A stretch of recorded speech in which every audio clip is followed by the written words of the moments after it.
নতুন পিসি কিভাবে build up করতে হয় অথবা নতুন করে কিভাবে পিসিটাকে আমরা অ্যাসেম্বল করব।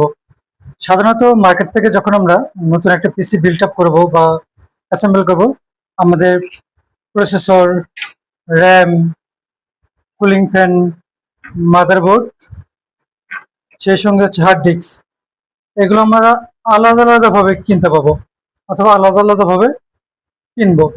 কেনার পরে আমাদের সবগুলোকেই একসঙ্গে ফিটিং করতে হবে। এই ফিটিং করাটাকে বলা হচ্ছে অ্যাসেম্বল। আমরা নতুন একটা পিসিকে অ্যাসেম্বল করতে গেলে প্রথমে প্রসেসরটাকে সুন্দরভাবে মাদারবোর্ডের সঙ্গে বসিয়ে নেব। খেয়াল রাখবো যাতে আমাদের মাদারবোর্ডের কোনো পিন যাতে আমাদের বাঁকা না হয়। এই যে স্লট আছে, প্রসেসর স্লট, এখানে যাতে কোনো পিন বাঁকা হলে আমাদের ডিসপ্লে আসবে না অথবা আমাদের পিসি পাওয়ার আসবে না। আমরা সুন্দরভাবে এটাকে লক করে নেব। এরপর এটাকে কুলিং ফ্যানের সঙ্গে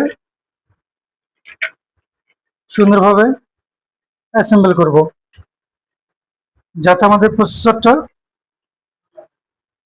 কুল হয় বা ঠান্ডা থাকে। আমাদের যদি কুলিং ফ্যান লাগাতে সমস্যা হয় অথবা কুলিং ফ্যান যদি ঠিকঠাক মতো না লাগে, প্রথমে যে প্রবলেম হবে সেটা আমাদের পিসিটা ওভারহিট হয়ে যাবে।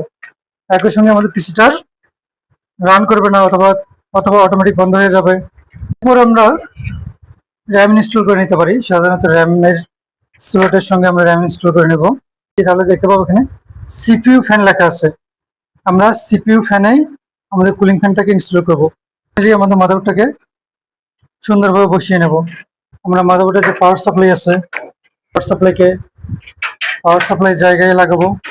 পাওয়ার সাপ্লাইয়ের সঙ্গে যে পাওয়ার লাইন আছে, পাওয়ার লাইনগুলোকে মাদারবোর্ডের সঙ্গে অ্যাটাচ করে দেবো। কেসিং এর সঙ্গে কয়েকটা লাইন থাকে।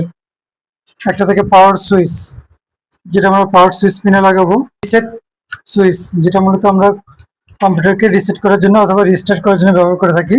দুটো কেবল পাবো, একটা ফন্ট ইউএসবি আর একটা হচ্ছে ফন্ট অডিও। আমরা সামনে থেকে ইউএসবি ইউজ করতে পারবো, প্লাস অডিও ইউজ করতে পারবো। মাদারবোর্ডে লেখা আছে এপিইউএসবি, অর্থাৎ এখানে আছে কি ফন্ট ইউএসবি। এরপরে যেটা আছে আমাদের হার্ড ডিস্ক ইনস্টল করার জন্য যে কেবলটা ইউজ করি, এই কেবলটার নাম হচ্ছে সাতা ডাটা কেবল। একটা যাবে হার্ড ডিস্কের সঙ্গে, আর একটা মাদারবোর্ডের সাতা পোর্টে। অবশ্যই পাওয়ার সাপ্লাই থেকে আমরা যেটা করবো সেটা হচ্ছে পাওয়ার যে লাইন আছে, পাওয়ার সাথে কেবল সেটা লাগিয়ে নেব। এখানে আমাদের পিসিটা সম্পূর্ণ রেডি। ভেতরে তারগুলো যাতে এলোমেলো না থাকে, অবশ্যই আমরা কেবলটাই ইউজ করবো এগুলোকে একসঙ্গে শক্ত করে বেঁধে রাখা।